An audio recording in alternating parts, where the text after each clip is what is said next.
کوئی کہتا ہے کہ ہم نے نوازشات کر کے دیکھی، کوئی کہتا ہے کہ ساڈا مسئلہ کوئی لگتا ہے کہ بہت زیادہ نہیں، کوئی کہتا ہے کہ ہمارے مسئلے میں ہم نے وہ فلاں طرح کی چیز کی تو اس کا یہ نتیجہ نکلا. یہ بات کرنی ہے کہ کیا سچویشن وائز چیزیں چینج ہوتی ہیں یا کوئی ایک ہی کوئی خاص چیز ہے جو کہ سب کے اوپر اپلائی ہو جائے گی. علاجوں میں کیا چیز ہوتی ہے، علاجوں میں کیا سچویشن ہوتی ہے کہ آیا چیزوں کو چینج کیا جاتا ہے یا کوئی اسٹرکٹ ایک پیٹرن ہے جس کے حوالے سے چیزوں کو دیکھا جاتا ہے. مشمل اب تو یہیں سے اگر ہم بات سٹارٹ کریں کہ علاج جو ہے وہ کیا کہتا ہے کہ سچویشنل چیزیں ہونی چاہیے، یہ دیکھا جانا چاہیے کہ کہاں پہ کتنا مسئلہ یا کہاں پہ کس چیز کی کس وقت ضرورت، یا کوئی ایک خاص پیٹرن ہی ہے. دیکھیے علاج تو اس کا کمبینیشن ہوگا نا. کچھ چیزیں ہیں جو کہ طریقہ علاج میں سب کے ساتھ ضروری ہوتی ہیں، کچھ سٹیپس ایسے ہوتے ہیں جو طریقہ علاج میں سب کے ساتھ ضروری ہوتے ہیں، ٹھیک، جیسے ڈیٹاکسیفیکیشن، دوائیاں. لیکن دوائیاں بھی پیشنٹ ٹو پیشنٹ ویری کرتی ہیں. لیکن جو خاص بات آج ہم نے کرنی ہے وہ یہ ہے کہ سچویشن میں جیسے ہم بہت سارا فیملی سے یہ سنتے ہیں کہ ہم نے ڈانٹ کے بھی دیکھا، ایز یو آر سینگ، ہم نے پیار کر کے بھی دیکھا ہے، اس پہ کسی قسم کا کوئی اثر نہیں ہوتا.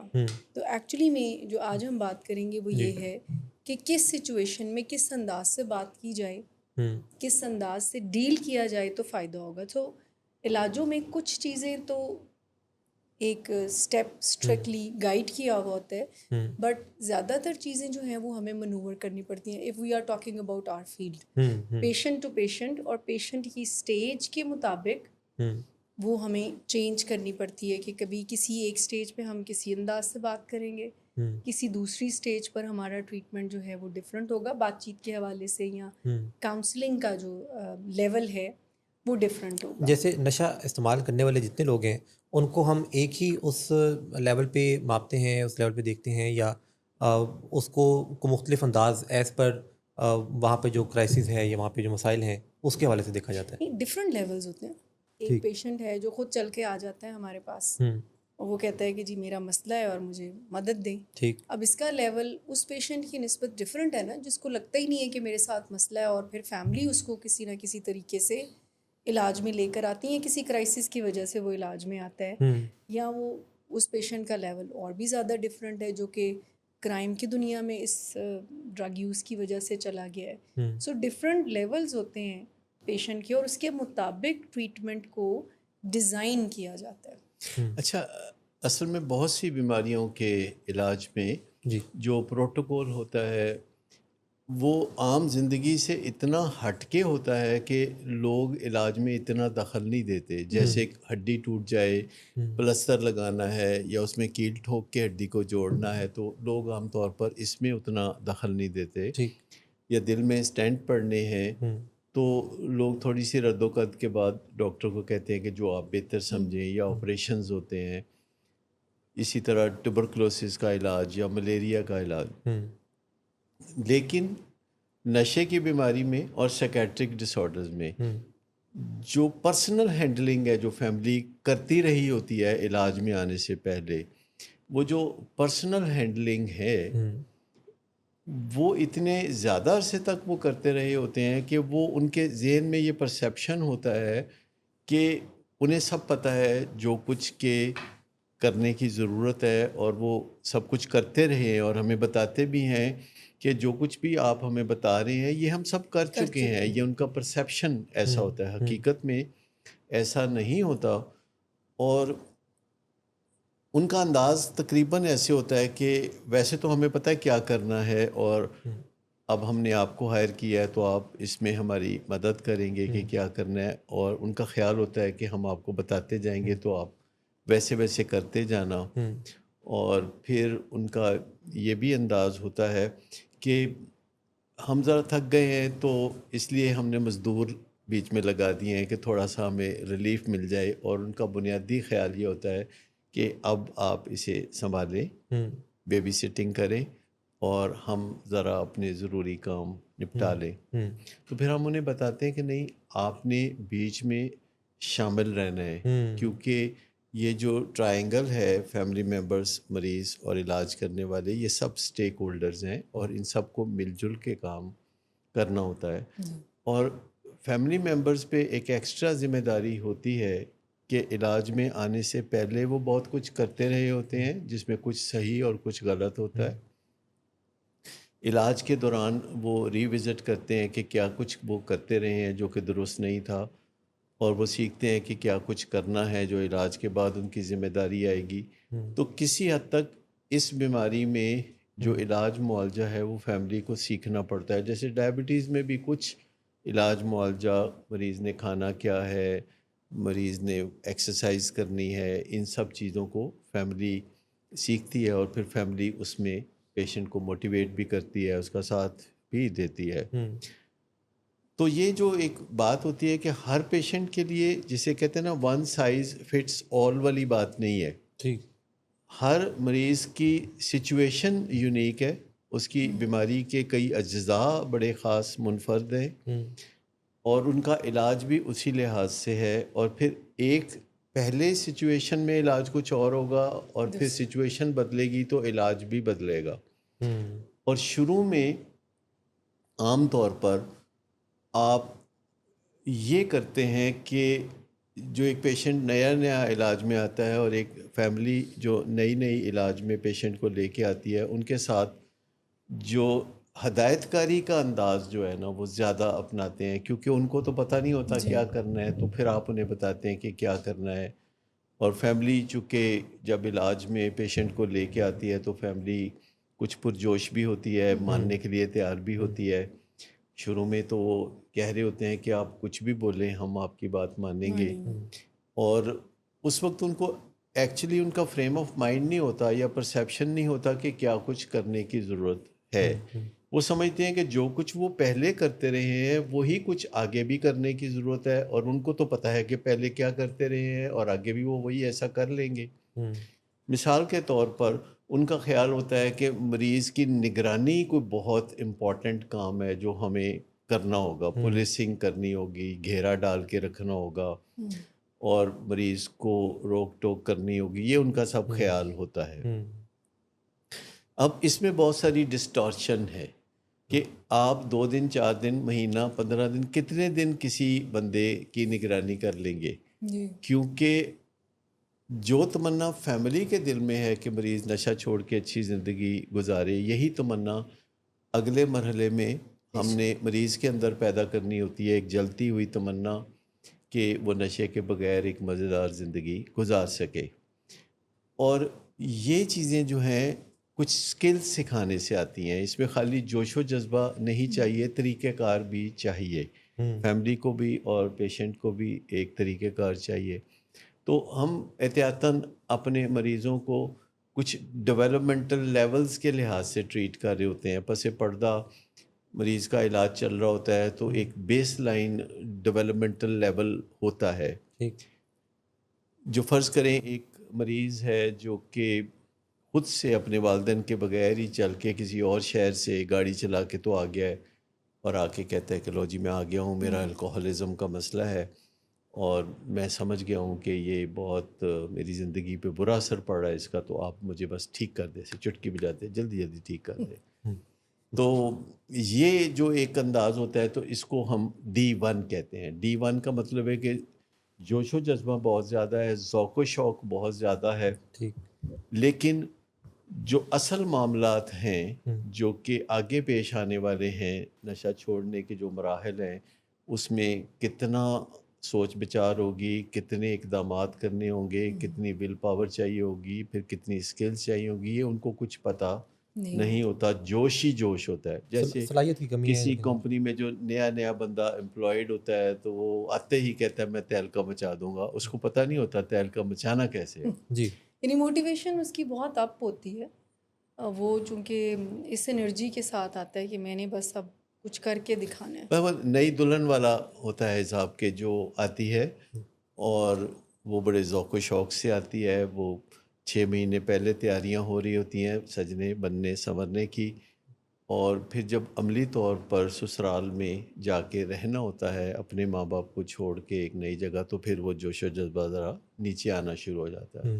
تو یہ جو D1 ہے، اس میں کچھ عرصے کے بعد تمام مریض یا آپ کے بچے بھی اگر آپ انہیں مینیج کر رہے ہیں یا کوئی ادارہ جس کے اندر کوئی نیا ملازم آیا تو سارا یہ جو D1 ہے یہ جوش و جذبے کے ساتھ لبریز ہوتا ہے، اور کچھ عرصے کے بعد ان کا جو نالج ہے کام کاج کے بارے میں وہ تو تھوڑا اوپر چلا جاتا ہے، پر جوش و جذبہ تھوڑا نیچے آ جاتا ہے، تو اس کو ہم D2 کہتے ہیں۔ ٹھیک۔ اچھا، لیکن اگر کوئی مریض جو ہے وہ علاج کے لیے خود آتا ہی نہیں اور اس کے گھر والے اسے مجبور کر کے لاتے ہیں، رو دھو کے لاتے ہیں کسی نہ کسی طریقے سے، تو اس کو پھر ہم -D1 کہیں گے کہ اس کو بہت پش کر کے لایا گیا ہے اور وہ ایک ایسے انداز میں آ کے بیٹھا ہے کہ لو جی میں اور آپ کچھ نہیں کر سکتا، تو اب آپ نے جو کرنا ہے تو کریں، میں تو مجبور ہوں۔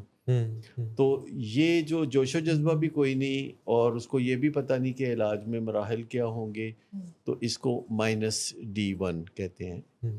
اگر کچھ نہ کچھ تھوڑا سا ارادہ ہو نشہ چھوڑنے کا تو پھر ہم ڈیولپمنٹل لیول 0 کہتے ہیں کہ نہ برا نہ اچھا، بس آ گیا۔ ٹھیک۔ اچھا، اسی طرح اگر کوئی 100 رکاوٹیں ڈالتا ہے اپنے علاج میں اور کبھی گھر سے نکل جاتا ہے، کبھی کچھ کرتا ہے، کبھی لڑتا ہے، کبھی جھگڑتا ہے، تو وہ -D2 پہ ہے۔ اور اگر کوئی بندہ پھر نشے کی اب اس سٹیج پہ ہے کہ باہر بھی جھگڑے، گھر بھی جھگڑے، توڑ پھوڑ بھی چل رہی ہے، اور کبھی نشہ بیچنے کا بھی سلسلہ بیچ میں سننے میں آتا ہے کہ صاحبزادے جو ہے اپنے نشے کو سپورٹ کرنے کے لیے نشہ بیچ بھی رہے ہیں، کبھی پولیس کا معاملہ، کبھی کچھ اور کندھے پہ ہاتھ نہیں رکھنے دیتا، لڑائی جھگڑا کرتا ہے، فساد کرتا ہے، تو پھر -D3 پہ ہے۔ اسی طرح اگر اس کی زندگی جو ہے بالکل گھر سے کہیں چلا گیا ہے اور کوئی قرار نہیں ہے اس کی زندگی میں، اور بدامنی ہی بدامنی ہے، اور جرائم بھی بیچ میں شامل ہو گئے ہیں، اور کبھی اندر اور کبھی باہر، اور تمام شہر کے غلط لوگوں سے اس کے تعلقات ہیں، منشیات فروشوں سے تعلقات ہیں، نشہ کرنے والوں سے تعلقات ہیں، اور نشے کے علاوہ اور علائشیں بھی اس کی زندگی میں بہت زیادہ شامل ہو چکی ہیں، تو وہ -D4 پہ ہے۔ اب جو -D1 پہ ہے وہ کچھ دنوں میں جس کا ذوق و شوق تھا وہ مان پڑ گیا، تو وہ -D کی طرف بھی جا سکتا ہے اور وہ D2 کی طرف بھی جا سکتا ہے۔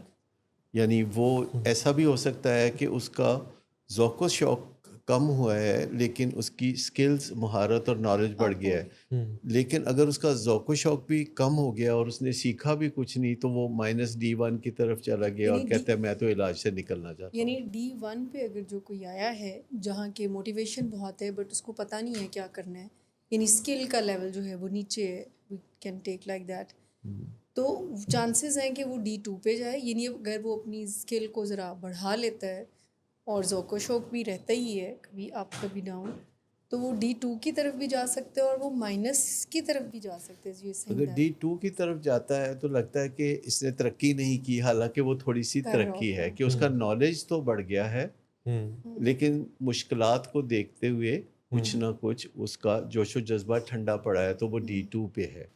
لیکن اگر اس کا نالج بھی کوئی نہیں بڑھا اور جوش و جذبہ اور ٹھنڈا ہو گیا ہے اور آگے سے وہ ریئیکٹ کر رہا ہے یا والدین کے اوپر کوئی الزام تراشی کر رہا ہے یا ایڈجسٹ ہونے کی کوششیں نہیں کر رہا، ڈسرپشن کوز کر رہا ہے، تو وہ جو -D1 یا -D2 کی طرف بھی جا سکتا ہے۔ لیکن یوزولی ریہیبلیٹیشن سینٹرز میں جب لوگ آتے ہیں تو وہ جس لیول پہ ہوتے ہیں، جیسے اگر وہ D1 پہ ہیں تو پھر وہ D2 پہ چلے جاتے ہیں اور پھر وہ D3 پہ چلے جاتے ہیں، جہاں ان کا جوش و جذبہ پھر نئے سرے سے پیدا ہونا شروع ہو جاتا ہے اور نالج بھی اور بڑھتا چلا جاتا ہے۔ اس کو ہم کہتے ہیں کردار سازی، کیونکہ ریہیبلیٹیشن پروگرام میں آپ کردار سازی پہ توجہ دیتے ہیں لیکن شروع میں آپ ہدایت کاری پہ توجہ دیتے ہیں۔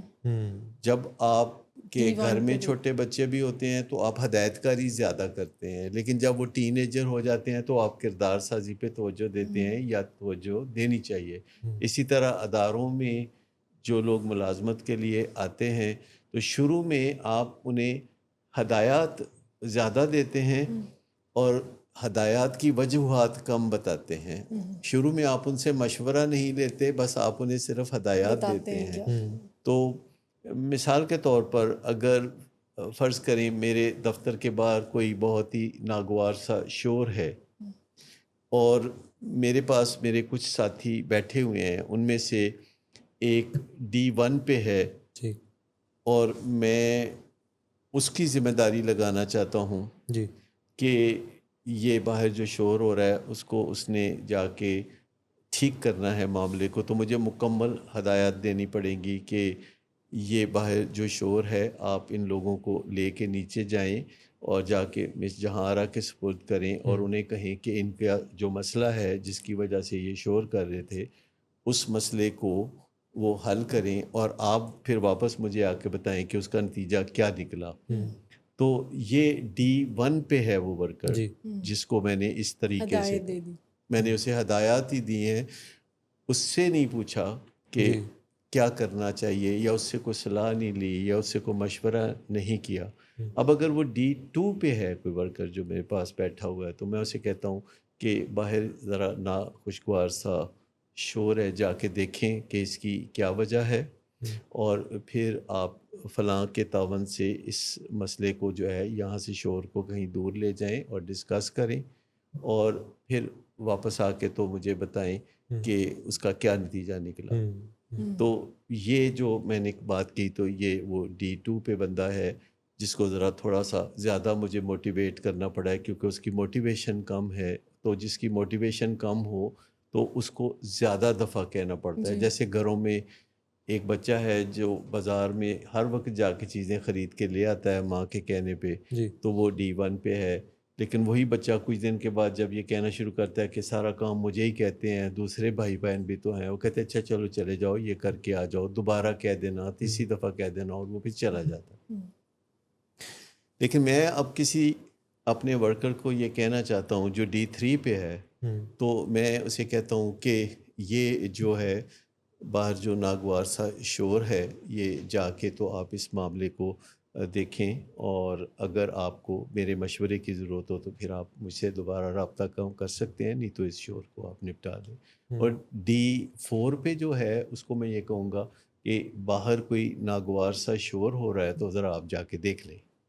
یا سر اس کو شاید کہنے کی بھی ضرورت نہیں ہوئی اگر وہ آپ کے ساتھ ہے تو D4 والا خود ہی جا کر اس بات کا بھی کبھی امکان ہے کہ وہ خود ہی چلا جائے.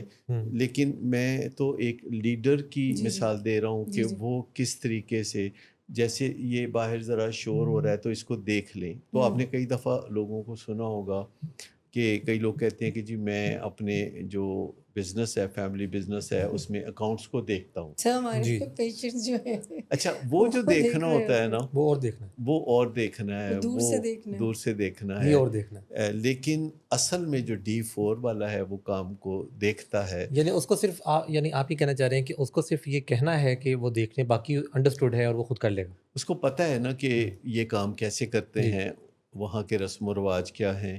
تو جب انہیں پتہ ہے تو وہ بات کسی کو بتانے کی ضرورت نہیں کہ وہ کیسے کریں.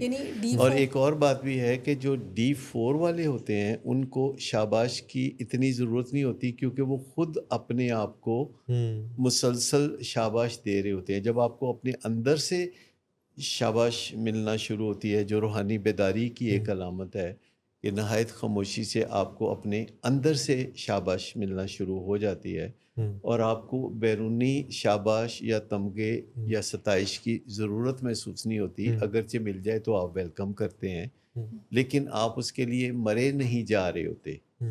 تو یہ D4 جو ہے یہ روحانی بیداری کا بھی ایک معاملہ ہے کہ جب آپ اس چیز کو انجوائے کرنا شروع کر دیتے ہیں جو کہ عام لوگ سمجھ نہیں پاتے کہ اس کو انجوائے کیسے کیا جا سکتا ہے. سب لوگ کہتے ہیں کہ اگر کام ہے جس کا آپ کو معاوضہ ملتا ہے تو پھر آپ اسے انجوائے کیسے کر سکتے ہیں. سر خاص کر کے ہمارے کام کے بارے میں لوگ بہت یہ آئیڈیا ان کا ہوتا ہے کہ ہم تو بہت دکھی ہو کے گھر جاتے ہوں گے کیونکہ سارا دن ہم لوگوں کی تکلیفوں کو سنتے ہیں تو اس کا امپیکٹ جو ہے وہ ہم پہ بہت زیادہ ہوتا ہوگا. اور گھر جا کر اکثر کلائنٹس یہ پوچھتے ہیں کہ آپ کا تو بات کرنے کو بھی دل نہیں چاہتا ہوگا اور اس طرح سے.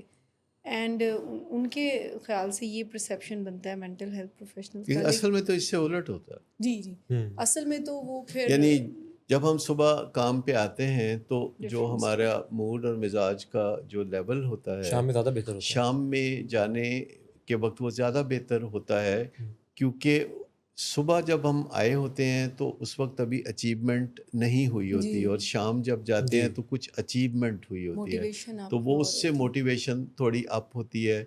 تو یہ جو کانسیپٹ ہے، جس بھی کام کو اگر آپ اچھے طریقے سے کر سکتے ہیں تو پھر آپ اسے انجوائے بھی کر سکتے ہیں، لیکن اگر آپ اچھے طریقے سے کر نہیں سکتے تو اس میں کچھ درد تکلیف شامل ہو جاتی ہے. تو اگر کوئی بھی کام ہم میں سے کوئی کرتا ہے اور اس کے آخر میں وہ تکلیف لے کے گھر جاتا ہے تو اسے سوچنا چاہیے کہ وہ کہاں کوئی مہارت کی کمی ہے، یا کہاں اس کا کوئی مقصد یا گول واضح نہیں ہے، یا مقصد اور گول آپس میں ٹکرا رہے ہیں، تو اسے یہ دیکھنا پڑے گا. کئی دفعہ میں یہ بھی کہتا ہوں فیملیز سے کہ دیکھیے، آپ کا مسئلہ تب حل ہوگا، یہ جو آپ کا لوڈ ون الکوہلزم میں ہے یا ایڈکشن میں، تو آپ کا مسئلہ اس دن صحیح معنوں میں حل ہوتا ہوا نظر آئے گا کہ جب آپ اسے انجوائے کر سکیں. تو کہتے ہیں یہ آپ کیا بات کر رہے ہیں، ہماری جان مصیبت میں پھنسی ہوئی ہے اور آپ انجوائے کرنے کی بات کر رہے ہیں. لیکن پھر ایک دن وہ بتاتے ہیں کہ اب وہ اس چیلنج کو انجوائے کرنے لگے ہیں، اور ہم اپنے اس لوڈ ون کے بڑے شکر گزار ہیں کہ جس کی وجہ سے یہ اس سوبرائٹی سسٹم میں آئے. سر ایک سوال آپ سے یہ، جیسے ابھی آپ یہ جو D1 D2 D3 D4 کی بات ہم کر رہے ہیں، D2 جو ہے وہ بڑا ایک ولنریبل سا ایک اس طرح کی چیز لگتی ہے کہ جس میں کوئی انسان ولنریبل ہے کہ وہ کوئٹ کر جائے. یعنی جب اس نے جس چاؤ کے ساتھ کوئی چیز شروع کی، اب وہ موٹیویشن کم ہے، اسکل تو اس کی تھوڑی بڑی ہے، لیکن وہ اسکل اس کو کتنا موٹیویٹ کرے گی، یا وہ اسکل کو وہ کتنا دیکھے گا کہ یہ ایک چیز میں نے حاصل کی ہے.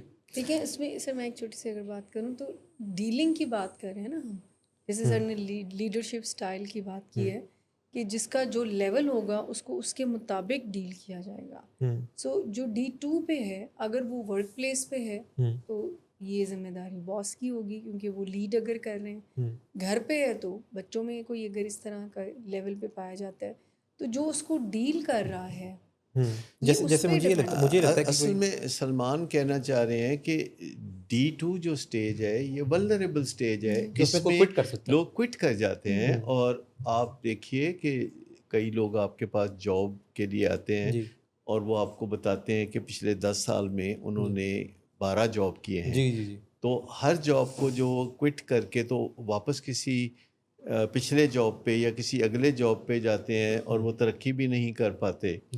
تو اس کی وجہ یہ ہوتی ہے کہ وہ جب بھی نئے سرے سے جاب کوئی شروع کرتے ہیں تو وہ D1 پہ ہوتے ہیں. ایسے ہی ہے.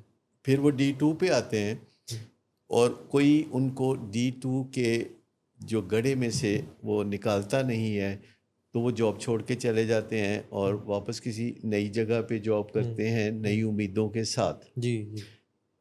نشے کی بیماری میں بھی ایسی چیزیں ہوتی رہتی ہیں کہ پہلے گھر پہ کوئی ترکیبیں آزمائی جاتی ہیں، مریض خود ترکیبیں آزماتا ہے، پھر فیملی بذات خود جو بھی کامن سینس ہوتی ہے اس کے مطابق چلتے ہیں، اور اس سے جب کامیابی نہیں ملتی تو وہ مایوسی میں چلے جاتے ہیں. تو یہ ولنریبل سٹیج ہے.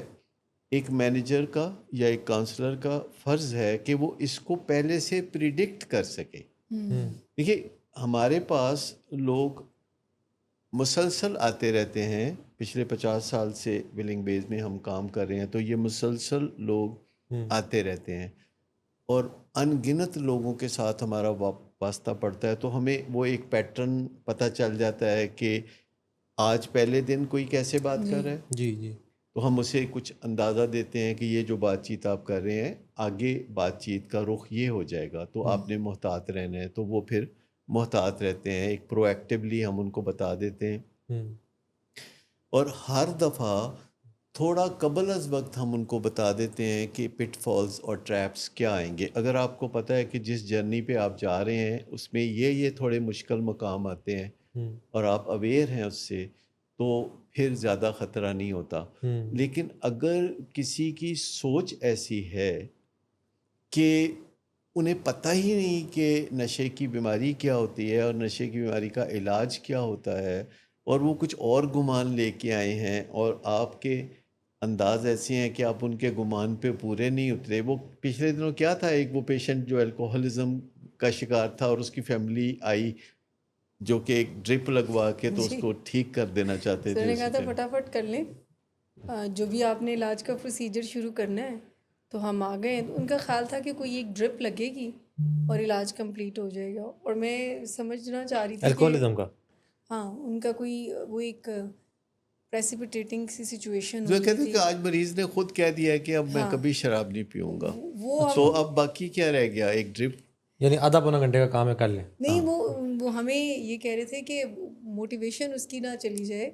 ہم چاہ رہے تھے کہ ہم ان سے بات کریں اور پہلے ان کو پروسیجر سمجھا دیں. تو وہ کہہ رہے تھے وہ ہم یہیں پہ ہیں، ہم سے بات بعد میں کیجیے گا، آپ ٹریٹمنٹ اس سے پہلے کہ موٹیویشن جائے تو کم چک کے رکھو، شروع کریں اور اچھا، ڈرپ لگائیں، ٹیکے جو لگائیں. اہم نقطہ آپ نے فرمایا وہ یہ ہے کہ جو ولنریبل سٹیج ہے، جو D2 کی ولنریبلٹی اپنے عروج پہ ہوتی ہے جب کوئی بندہ D2 پہ ہوتا ہے، اور وہ ولنریبلٹی کچھ کم ہوتی ہے پر موجود ہوتی ہے جب وہ D3 پہ ہوتا ہے، اور وہ ولنریبلٹی ختم ہو جاتی ہے جب وہ D4 پہ ہوتا ہے.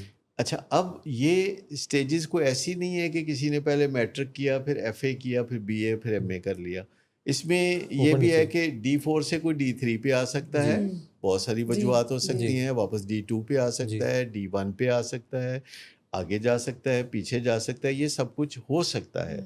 یہ اسٹیٹ آف جو ایکٹیویٹی ہے جو اس کے برین میں چل رہی ہے، جس کا مظہر اس کے بیہیویئرز ہیں، جس کا اندازہ ہم اس کے بیہیویئر سے اور اس کی کارکردگی سے لگا رہے ہیں، لیکن یہ دماغ میں کوئی سرٹن پیٹرن بن رہے ہیں، کوئی سرٹن کیمیکلز ایک خاص طریقے سے چلتے ہیں تو وہ ایک خاص انداز میں بیہیو کرتا ہے. تو یہ نشے کی بیماری میں بھی اور عام مینجمنٹ پہ بھی یہ سب دیکھنا پڑتا ہے، کسی کو بھی دیکھ کے کہ کون سے کیمیکلز کا اجتماع زیادہ ہو رہا ہے اور ان کی کمبینیشن کیا ہے.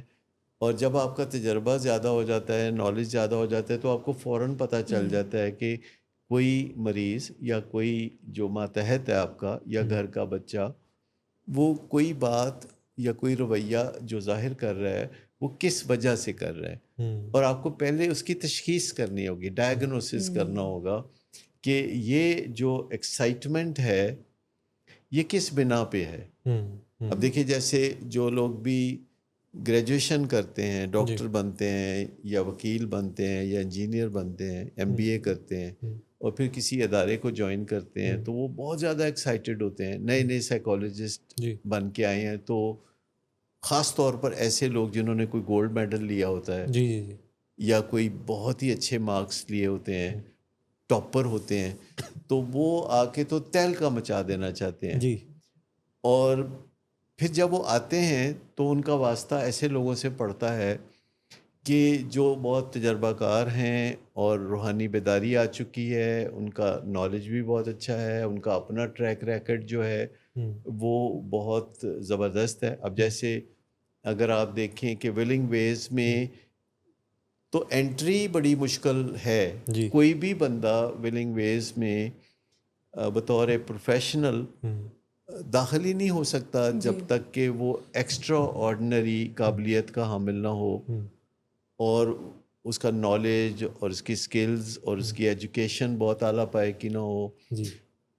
اور خاص طور پر آپ بچپن سے لے کے اب تک اس کو کھنگال کے دیکھیں اور پھر آپ انڈکٹ کریں ولنگ ویز میں.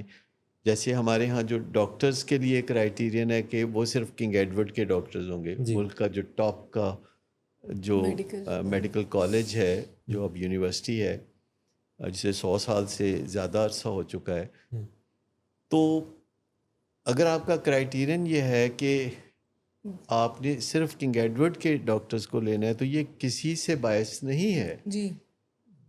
میرٹ کی بنیاد پر ان میں سے بھی ہم ایسے ڈاکٹرز کو لیتے ہیں کہ جن کا پیچھے ٹریک ریکارڈ بہت اچھا ہے، میٹرک، FSC اور میڈیکل کالج میں، اور جو آج کل بھی ایسے ایگزامز دے رہے ہیں جو کہ بین الاقوامی ایگزامز ہیں جن کو وہ 1 بائی 1 پاس کر کے آگے اپنا فیوچر بنانا چاہتے ہیں، جس میں 3-4 سال کا عرصہ لگتا ہے.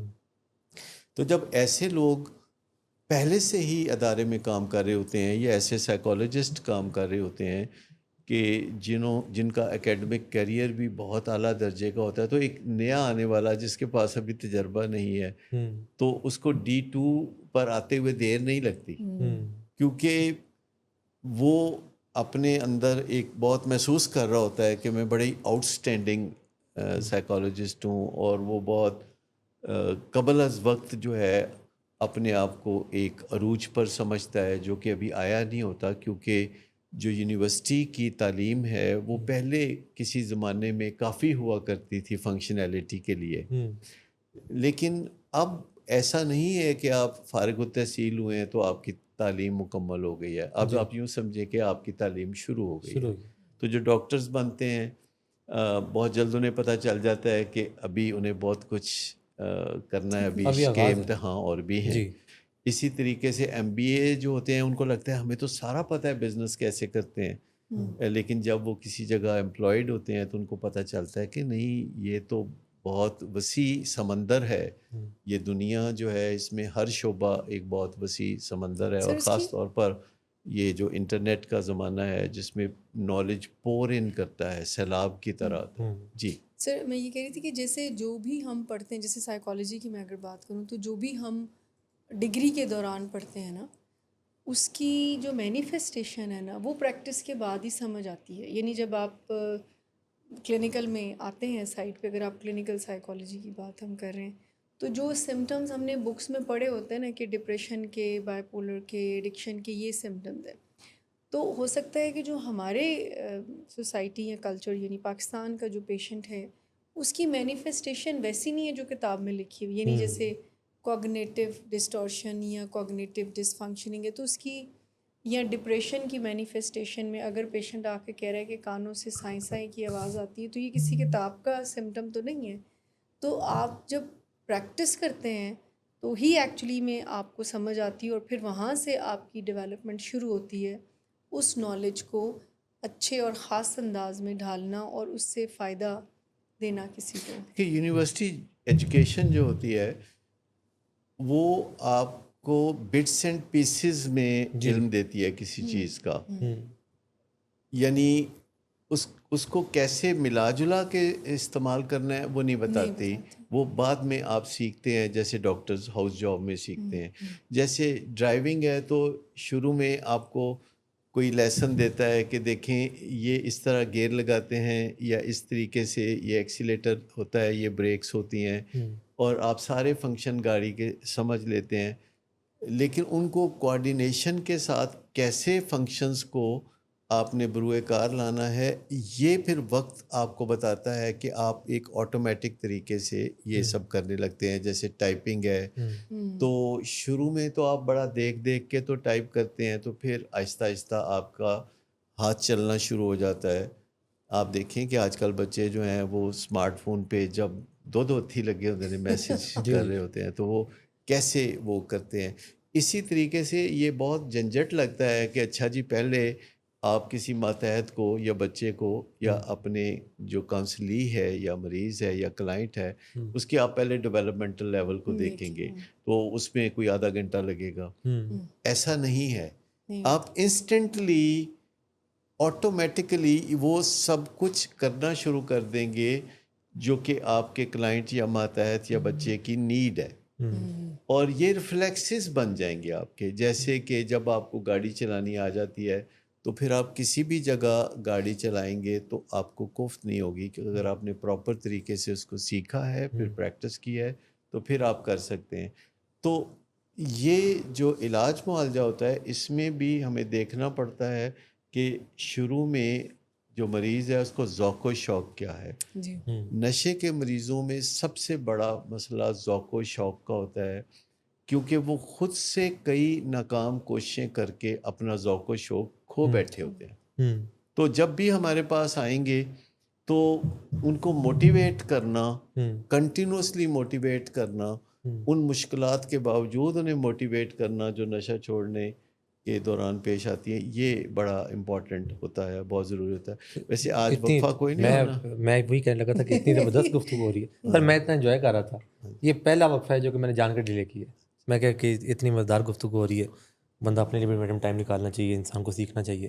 تو ناظرین یہ تو میں اپنا 10-15 منٹ میں نے اوپر کر لیے، خود سیکھ رہا تھا میں. تو ابھی وقفے پہ چلتے ہیں، واپس آتے ہیں، بات کو یہاں سے آگے بڑھاتے ہیں. سر یہ کہیں جانے اتنی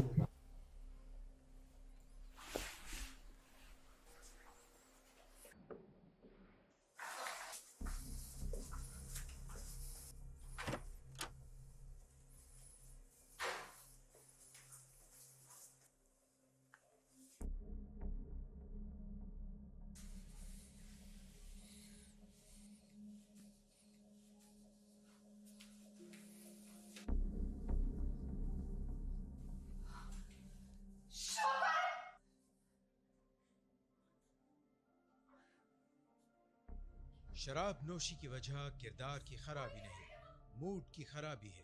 شراب نوشی کبھی بھی نشے کی بیماری میں بدل سکتی ہے. نشے کی بیماری ہر سٹیج پر قابل علاج ہے.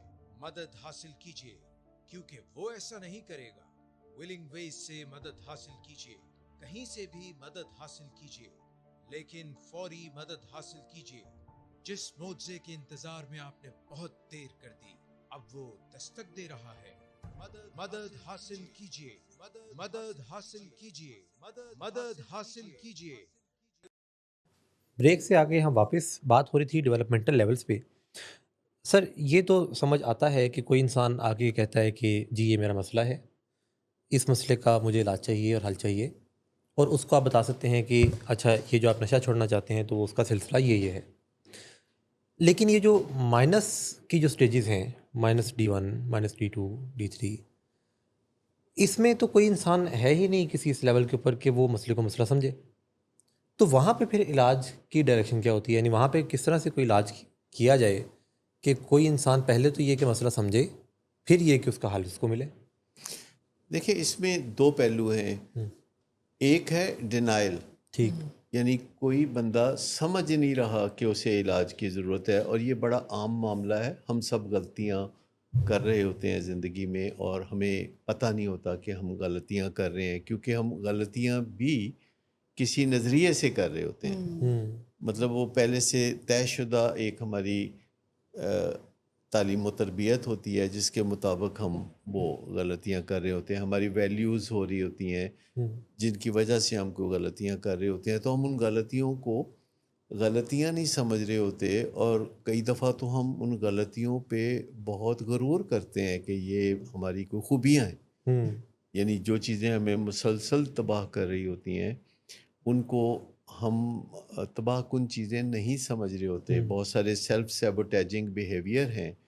بعض اوقات قسمت کی دیوی ہم پر مہربان ہو جاتی ہے اور ہمارے حالات اچھے ہو جاتے ہیں، تو ہمیں وہ برداشت نہیں ہوتے اور ہم اپنے اچھے حالات کو خراب کرنے پہ تل جاتے ہیں، جسے اپنے پاؤں پہ کلہاڑی مارنا کہیں گے. یہ آپ یوں سمجھ لیں کہ اگر جیسے کسی کے اچھے حالات برے ہو جائیں تو اس کو کتنی مشکلات پیش آتی ہیں، اسی طرح جس کے برے حالات اچھے ہو جائیں تو وہ بھی کسی الجھن میں پھنس جاتا ہے. جی، اسے سمجھ نہیں آتا، کیونکہ جو فیملیرٹی ہے انسان کے دماغ میں، فیملیرٹی کو بہت اہمیت حاصل ہے کہ جو چیز فیملیئر ہے ہم اس کے ساتھ رہنا چاہیں گے. ضروری نہیں کہ جو چیز بہت اچھی ہے ہم اس کی طرف جانا چاہیں. تو یہ تھوڑا سا دیکھنا پڑے گا، جسے ہم کہتے ہیں کہ سیلف سیبوٹیجنگ بیہیویئر ہمارے انسانوں کی زندگی میں چل رہا ہوتا ہے، اور جو ڈینائل ہے یہ لاشعوری طور پر ہمیں سدھار کی طرف یا سنورنے کی طرف آنے نہیں دیتا. یعنی آپ یہ کہنا چاہ رہے ہیں کہ کوئی انسان ڈسکمفرٹ میں نہیں جانا چاہتا، چاہے وہ وہاں سے اس کو جتنا مرضی فیض ملے. ڈینائل میں کمفرٹ لیول تو ہوتا ہے نا، ہوتا ہے جب آپ کو پتہ ہی نہیں کہ آپ کا نقصان ہو رہا ہے، ریالٹی کیا ہے. تو جیسے روم جل رہا ہو لیکن نیرو بیٹھا بانسری بجا رہا ہو، تو اس کا مطلب یہ ہے کہ اس کو نہیں پتا کہ روم جل رہا ہے. لیکن ایک چیز ڈیلیوژن ہے. ٹھیک. اب ڈیلیوژن ایک ایسی چیز ہے جو کہ ریالٹی سے ہٹ کے ہے، جس کی حقیقت کچھ نہیں ہے، لیکن ایک بندہ اسے حقیقت سمجھ رہا ہے، اور اس ڈیلیوژن کے تحت وہ ایسی غلطیاں کر رہا ہے جس سے اس کے لیے بھی اور دوسروں کے لیے بھی مسائل پیدا ہو رہے ہیں. ٹھیک.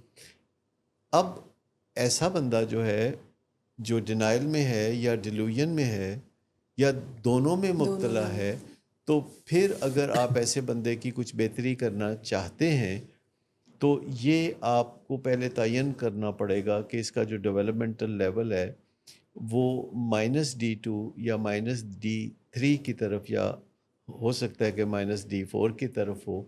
تو پھر اس کے چاہنے والے یا اس کے قریبی عزیز و اقارب جو درد دل رکھتے ہیں وہ باہم مل جل کے طے کرتے ہیں کہ ان تک مدد فراہم کرنی ہے. اور اگر وہ ڈینائل میں ہے تو پھر یہ انٹرونشن کا میتھڈ ہوتا ہے جسے فیملی انٹرونشن کہتے ہیں. اور اگر ڈینائل کے ساتھ ڈیلیوژن بھی ہے تو پھر فیملی انٹرونشن نہیں کر سکتے، پھر آپ کو کرائسس انٹرونشن کرنا پڑے گا کہ کسی کی مرضی کے خلاف خود اس کے مفاد میں اور گھرانے کے مفاد میں اور سوسائٹی کے مفاد میں پھر آپ اسے ریکوری کی طرف یا علاج کی طرف لے جائیں گے، اور اس کی مرضی کا کوئی سوال پیدا نہیں ہوتا. جیسے اگر کوئی نشے کا مریض ہے اور وہ اپنے گھر کے لیے بھی بہت زیادہ تباہ کن رویوں کا مظاہرہ کر رہا ہے، توڑ پھوڑ کر رہا ہے، روپیہ پیسہ ضائع کر رہا ہے، کوئی جرائم میں بھی حصہ لے لیتا ہے اور دوسرے لوگوں کو بھی نشہ لگا رہا ہے، جس کا ظاہر ہے کہ سوسائٹی کو اوور آل بڑا نقصان پہنچتا ہے، تو ایسے مریض کے لیے پھر ایک سسٹمیٹک طریقے سے جو مہذب سوسائٹیز ہوتی ہیں وہ علاج کا بیڑا اٹھاتے ہیں، اور پھر اس کا جو علاج ہے اس کی مرضی کے خلاف کرائسس انٹرونشن سے شروع ہوتا ہے. لیکن جب وہ ڈینائل سے نکل آتا ہے اور ڈیلیوژن سے نکل آتا ہے، ذہنی صحت بحال ہوتی ہے، تو پھر آپ خالی ہدایت کاری نہیں کریں گے، خالی اس کے مرضی کے خلاف اقدامات نہیں کریں گے، پھر آپ اس سے صلاح مشورہ کر کے اور اس کے ساتھ کردار سازی کے عمل کو آگے بڑھائیں گے، اور آہستہ آہستہ جو اس کے اختیارات ہیں جو آپ نے اس سے لے لیے تھے وہ آہستہ آہستہ واپس کرنا شروع کریں گے. تو بدلتی ہوئی صورتحال کے مطابق آپ اپنا ہدایت کاری کا انداز اور حوصلہ افزائی کا انداز بدلتے رہیں گے. کبھی آپ ہدایت کاری زیادہ کریں گے، کبھی حوصلہ افزائی زیادہ کریں گے، اور ان کی کمبینیشن سے رہنمائی کے جو طریقے ہیں وہ اپنائیں گے، اور آپ دیکھیں گے کہ کس چیز کی کس سچویشن میں ضرورت ہے. یعنی کنٹینٹ بھی چینج ہوتا ہے. جیسے علاج میں کوئی انڈور ٹریٹمنٹ کے لیے آتا ہے تو اس کو آپ اگر کریونگ کے اوپر بتا رہے ہیں کہ کریونگ سے کس طرح سے بچنا ہے، اور اگر اس کا اپنا ہی وہ یہ ہے کہ نشہ تو میں چھڑنا ہی نہیں، تو پھر یہ بھی ڈیسائیڈ آپ کریں گے. اس سے پہلے تو اس کی موٹیویشن کریٹ کی جائے گی نا، جس کے لیے ہم لیکن اس کے لیے تو ڈیزیز کانسیپٹ کا اس کو پتہ ہی نہیں. تو آپ دیکھیں گے کہ پہلے یہ کنٹینٹ، پھر یہ، پھر یہ، پھر یہ. تو آپ سسٹمیٹیکلی پروگرام، ویسے تو ایک جنرلی پروگرام ڈیزائنڈ ہوتا ہے، لیکن پھر آپ خاص اس مریض کے لیے اسے ٹیلر میڈ بناتے ہیں. اب جیسے شروع میں ایک مریض کرائسس انٹرونشن سے آیا ہے، وہ نشہ کر کے یا شراب پی کے ڈرنک ہو کے ایکسیڈنٹ کا شکار ہوا، بے ہوش ہو گیا، اور اس کو کوئی جسمانی چوٹیں بھی لگیں، اور اس کو سمجھ نہیں آ رہی کہ اب کیا کرنا ہے، اور اس کی یادداشت بھی کام نہیں کر رہی. تو آپ اس کی مرضی پہ تو نہیں چلیں گے، پھر تو آپ اس کی مرضی کے خلاف پہلے اسے جو ٹراما ہے اس کو مینیج کریں گے، پھر آپ اس کے ساتھ جو ہے علاج معالجے کی بات چیت شروع کریں گے جب وہ بات سمجھنے کے قابل ہو. پھر جب وہ بات چیت کو سمجھنے لگتا ہے تو پھر آہستہ آہستہ آپ اسے صلاح مشورے کے انداز میں شامل کر لیتے ہیں اس پروجیکٹ میں. اب جیسے ہمارے ہاں پیشنٹس آتے ہیں جو بعض اوقات کرائسس انٹرونشن کے ذریعے آتے ہیں کہ ان کی مرضی نہیں ہوتی، لیکن ان کے حالات ایسے ہوتے ہیں، وہ سائیکوسس میں ہوتے ہیں یا ذہنی صحت ان کی بڑی خراب ہوتی ہے، جس سے کہ خود ان کو اور دوسروں کو شدید خطرات لاحق ہوتے ہیں، وہ پیرانوائڈ ہوتے ہیں، تو ان کا علاج شروع ہوتا ہے. لیکن بعد ازاں جب وہ ان کی ذہنی صحت بحال ہو جاتی ہے، سینٹی واپس آ جاتی ہے، تو پھر ان سے بڑی اچھی مدلل بات چیت ہو سکتی ہے. اور ان کے بارے میں پھر یہ بھی ہوتا ہے کہ ہم انہیں ایسی سرگرمیوں میں بھی شامل کر لیتے ہیں جس میں کوئی حرج نہیں ہوتا. جیسے واک کے لیے ہمارے پیشنٹس جاتے ہیں تو وہ اس بنیاد پر جاتے ہیں کہ وہ اپنی بیماری کو اب سمجھ گئے ہیں, اندر سے موٹیویٹڈ ہیں, اور وہ جو گفتگو کرتے ہیں اس سے ہم اسیس کرتے ہیں کہ ان کے دماغ میں کیا چل رہا ہے اور یہ آئندہ زندگی کو کس ڈگر پہ چلانا چاہتے ہیں. اور اس طرح سے یہ چیز جو ہے وہ ہوتی ہے. اچھا, اب اس میں اس چیز کا کتنا رول ہے؟ جیسے میں نے آپ سے یہ سیکھا کہ کوئی انسان, جیسے یہ ڈیلیوژنل آپ کنٹینٹ کی بات کر رہے تھے, اس میں کاؤنسلنگ جو ہے وہ پھر آپ کس انداز سے کرتے ہیں؟ جیسے کہ تاکہ اس کی تائید بھی نہ ہو, اس کا وہ کوئی انسان آپ کو یہ کہتا ہے, ایسا کنٹینٹ دیتا ہے جو کہ ریئلٹی کے اوپر مبنی نہیں ہے, تو وہاں پہ اکثر میں نے یہ دیکھا یا سمجھا کہ کسی کاؤنسلر کی طرف سے کوئی ایسی بات آ جاتی ہے جس کو وہ ریفرنس کے طور پہ یوز کر لیتا ہے کہ میں نے ان سے بھی یہ بات کی تھی تو وہ بھی مان گئے. تو یہاں پہ کیسے بچا جائے؟ ڈیلوژن ان کی ہاں میں ہاں تو ہم ملا نہیں سکتے. I think you want to ask یہ. اور اس وقت ایز اے تھراپسٹ جو ہے یا کاؤنسلر, آپ کی بات چیت جو ہم آبزرو کرتے ہیں, سیکھتے ہیں آپ سے, وہ نہ تو ہاں میں ہوتی ہے نہ میں ہوتی اور ہے نہ نہ میں ہوتی ہے. دیکھیں, سادہ لفظوں میں آپ یہ کہہ سکتے ہیں, لب لباب اس کا یہ ہوتا ہے کہ نو کمنٹ, پر آپ یہ کہتے نہیں کہ نو کمنٹ. آپ نے توثیق نہیں کرنی اور آپ نے تصدیق بھی نہیں کرنی.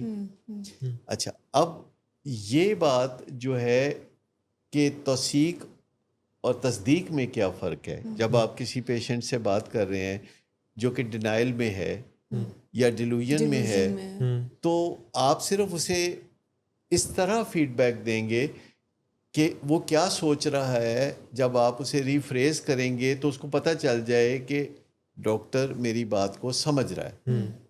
لیکن آپ تصدیق نہیں کریں گے کہ جو وہ کہہ رہا ہے وہ ٹھیک کہہ رہا ہے. یعنی آپ اس فرق کو واضح رکھیں گے کہ مریض کو پتہ چل جائے کہ ڈاکٹر میری سوچ کا جو محور ہے یا لب لباب ہے وہ سمجھ گیا ہے. ساتھ ہی اس کو یہ بھی پکا پتہ ہو کہ ڈاکٹر اس سے متفق نہیں ہے.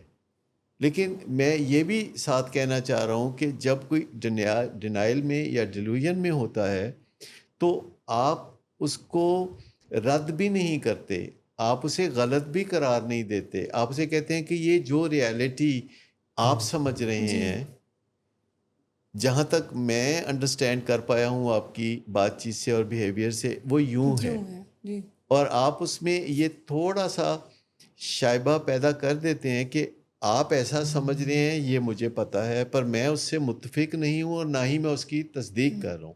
توثیق کا مطلب ہے کہ دوسرے کو لگے کہ آپ نے توجہ سے ان کی بات سن لی ہے, جو کہ آپ پھر ریفریز کرتے ہیں ایسے انداز میں جس سے متفق ہونے کا تاثر نہیں ابھرتا, ایک شائبہ اختلاف کا نظر آتا ہے احترام کے ساتھ.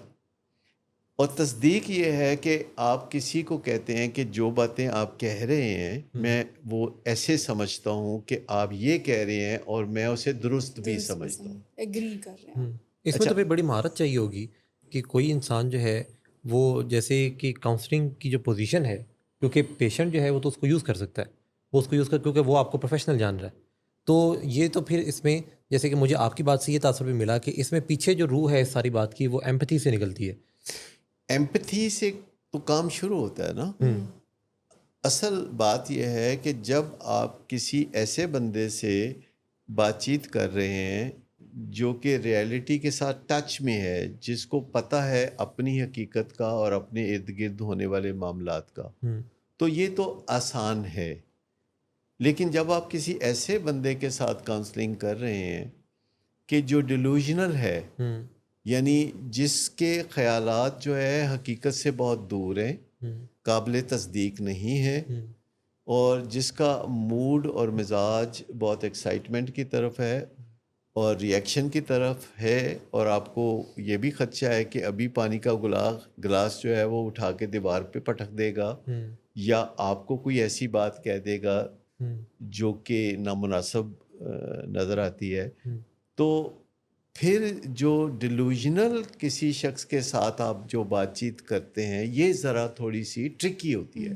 اس کو ہم ڈیلوژنل کاؤنسلنگ کہیں گے کہ ایسے کسی بندے سے بات کرتے ہوئے جو بھی بات آپ کریں گے کاؤنسلنگ کے زمرے میں، اس میں آپ کو پتہ ہوگا کہ اس بندے کی ریالٹی کیا ہے، اور اس بندے کی ریالٹی کو انڈرسٹینڈ کرتے ہوئے، توثیق کرتے ہوئے، پر تصدیق نہ کرتے ہوئے آپ اس کے ساتھ بات چیت کریں گے. اب یہ بات چیت جو ہے اس کو بھی ناگوار نہیں گزرے گی، کیونکہ آپ اسے سنب نہیں کر رہے ہیں، آپ اسے سراسر غلط قرار نہیں دے رہے. آپ یہ کہتے ہیں کہ آپ کو یہ ایسے لگ رہا ہے، یعنی آپ کی ریالٹی وہ یہ ہے، یہ آپ کی ریالٹی ہے، یہ ریالٹی نہیں ہے بلکہ آپ ایسا دیکھ رہے ہیں. یعنی جو چیز آپ کو دکھائی دے رہی ہے وہ آپ کو واقعی دکھائی دے رہی ہے، لیکن یہ کہے بغیر کہ وہ چیز موجود نہیں ہے آپ تاثر یہ دیں گے کہ ویسے وہ چیز موجود نہیں ہے. یعنی اس میں جو ایمپتھی کا شائبہ رول ہے پیدا کر دیں گے. ہاں، شائبہ آپ رکھیں گے، مائلڈ سا شائبہ رکھیں گے کہ کہیں وہ اسے تصدیق نہ سمجھے، لیکن آپ توثیق کرنا چاہیں گے، تصدیق کرنا نہیں چاہیں گے. سر یہ بتائیے گا جیسے ہم ساری بات سچویشنز کی جو کر رہے ہیں، اب یہ والی سچویشن تو تب آئے گی جب کوئی انسان وہ بات چیت کے لیول کے اوپر ہے. کاؤنسلنگ کیا تبھی ہو سکتی ہے جب کوئی انسان اس لیول کے اوپر ہو، اور اس میں جیسے اگر جہاں پہ دوائی کی ضرورت ہے دوائی جاری ہو، یا کاؤنسلنگ جو ہے وہ بات چیت جو ہے وہ اس ٹائم بھی ہو سکتی ہے کہ جہاں پہ دوائی کی ضرورت ہے لیکن دوائی نہیں ہے؟ دیکھیے، پہلی بات تو یہ ہے کہ سائکیٹرک ڈس آرڈرز میں جو دوا ہے اس کا نمبر پہلا ہے اور کاؤنسلنگ کا نمبر کلوز سیکنڈ ہے. ٹھیک. لیکن جو نیوروٹک ڈس آرڈرز ہیں جہاں ریالٹی سے ناتا ٹوٹتا نہیں ہے، وہاں کاؤنسلنگ پہلے نمبر پہ ہے، اور اگر ضرورت پیش آئے تو پھر ادویات کا بھی کردار ہے. ٹھیک ہے. لیکن جو سائکیٹرک ڈس آرڈرز ہوتے ہیں جیسے شیزوفرینیا ہے یا بائیپولر ڈس آرڈر ہے، ان کے لیے رول یہ ہے کہ ان کو پہلے دوا سے ٹریٹ کرنا ہوتا ہے. اچھا، اب دوا سے جب ٹریٹ آپ کرتے ہیں تو اس میں خاصا وقت لگتا ہے. اس میں آپ کے پاس دو پالیسیز ہوتی ہیں کہ دوا دیں اور انتظار کریں، یا دوا بڑھائیں اور پروسیس کو تھوڑا تیز کریں.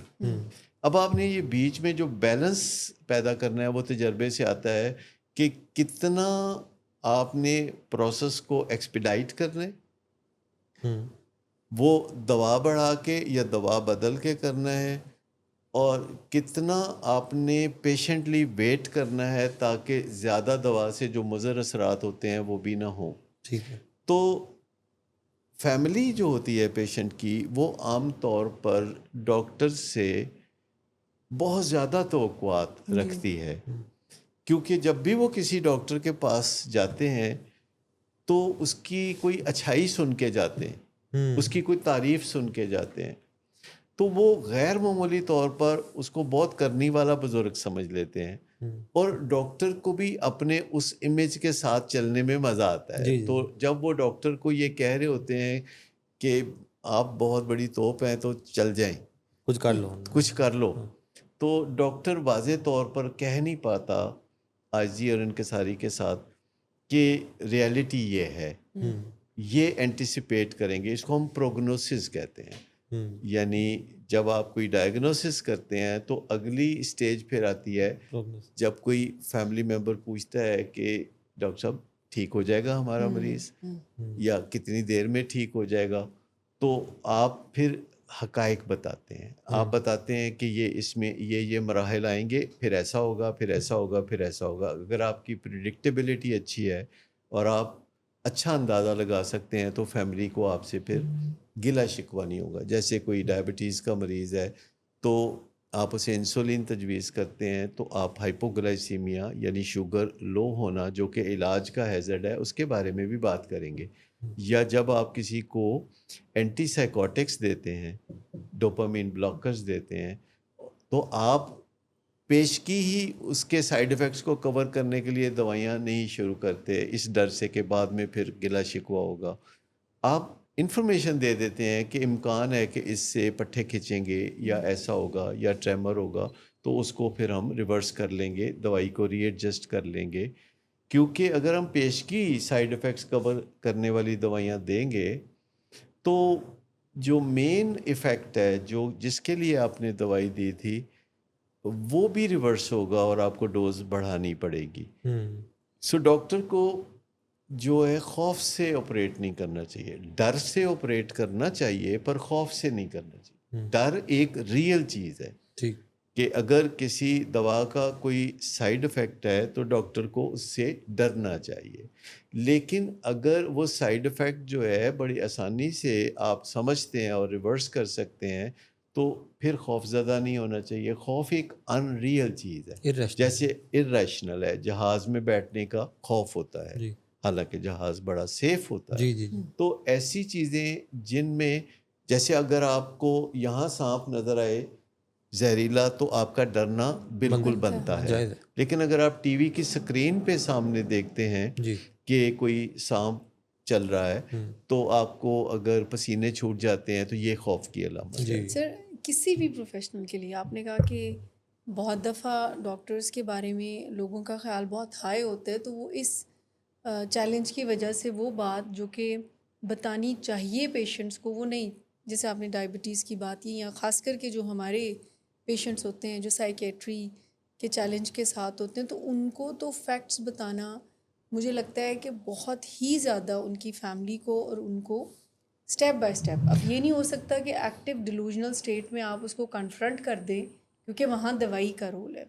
جیسے ہی دوائی اس کی بایو کیمسٹری کو لیول پہ لے کر آتی ہے اور پیشنٹ ریسیپٹیو ہوتا ہے، ریالٹی سے کانٹیکٹ کرنا شروع کرتا ہے، تو وہ سٹیج ہوتی ہے کہ پھر ان کو ایجوکیٹ کیا جائے، یعنی کاؤنسلنگ کا رول آنا شروع ہو جاتا ہے. آپ نے بالکل ٹھیک کہا کہ زیادہ تر ڈاکٹر شائع فیل کرتے ہیں کہ مریض کی فیملی کو یا مریض کو حقائق بتائے جائیں.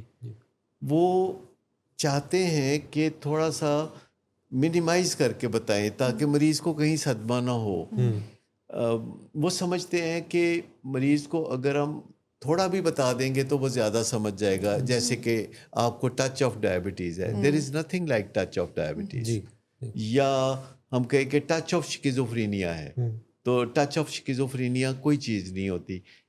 اس میں اصول یہ ہے کہ اگر آپ حقائق بتاتے ہیں اور عاجزی اور انکساری سے بتاتے ہیں، درد دل کے ساتھ بتاتے ہیں، تو پھر لوگ بڑی تیزی سے ایڈجسٹ کر جاتے ہیں. 5-7 دن میں لوگ خود بھی انٹرنیٹ پہ جا کے اس کو اسٹڈی کر رہے ہوتے ہیں اور آپ سے 2 ہاتھ آگے چل رہے ہوتے ہیں. لیکن اگر آپ انہیں منیمائز کر کے بتائیں گے، اگر آپ انہیں کم کر کے بتائیں گے تو وہ اس کو رجسٹر ہی نہیں کریں گے، اور بعد ازاں جب ان کو نقصان ہوگا تو آپ کا وہ جو سارا بھرم تھا جو آپ نے بڑی مشکل سے بنایا تھا وہ دھڑام سے نیچے آ گرے گا. ڈاکٹرز کو عاجزی اور انکساری کا دامن ہاتھ سے نہیں چھوڑنا چاہیے. اگر کوئی آپ سے سوال کرتا ہے تو بطور ڈاکٹر آپ کو جو صحیح جواب سمجھ میں آتا ہے وہی بتانا چاہیے. You should be true to yourself. اگر آپ کو نہیں پتہ تو آسان ترین جواب یہ ہے کہ مجھے اس بات کا نہیں پتہ. اگرچہ آپ کے کلائنٹس بعض اوقات بہت حیرت سے آپ کو دیکھتے ہیں، اچھا آپ اتنے بڑے ڈاکٹر ہیں آپ کو نہیں پتہ، تو آپ بتا دیں کہ سب چیزوں کا اب کسی کو بھی نہیں پتہ. اب علم ایک اتنا وسیع سمندر ہے کہ ہر کوئی کنارے پہ ہے. اچھا میں آپ کو بتاؤں کہ جب آپ 4 چیزوں کے بارے میں کہتے ہیں کہ مجھے پتہ ہے اور 2 چیزوں کے بارے میں کہتے ہیں کہ مجھے نہیں پتہ تو آپ کی کریڈیبلٹی بنتی ہے. بالکل. لیکن اگر آپ ہر چیز کے بارے میں یہ ظاہر کرتے ہیں کہ آپ کو سب پتہ ہے تو پھر کلئی کھل جاتی ہے. پھر لوگ جو ہیں وہ جان لیتے ہیں کہ آپ درست نہیں کہہ رہے. سو فیکچول ہونا، ہمبل ہونا اور اصل بات کرنا آخر کار آپ کی کریڈیبلٹی کو بڑھاتا ہے اور آپ کے کلائنٹس کے درمیان ایک اعتماد کا رشتہ گہرا ہوتا جاتا ہے. جیسے وقفے لینے سے بھی کریڈیبلٹی بڑھتی ہے. لوگ دیکھتے ہیں کہ اچھا ان کے پاس ایڈ بھی آتے ہیں تو یہ جانا پہچانا شو ہے. تو جو کہ ہے تو ہم وقفہ لیتے ہیں، واپس آتے ہیں، بات کو آگے بڑھاتے ہیں.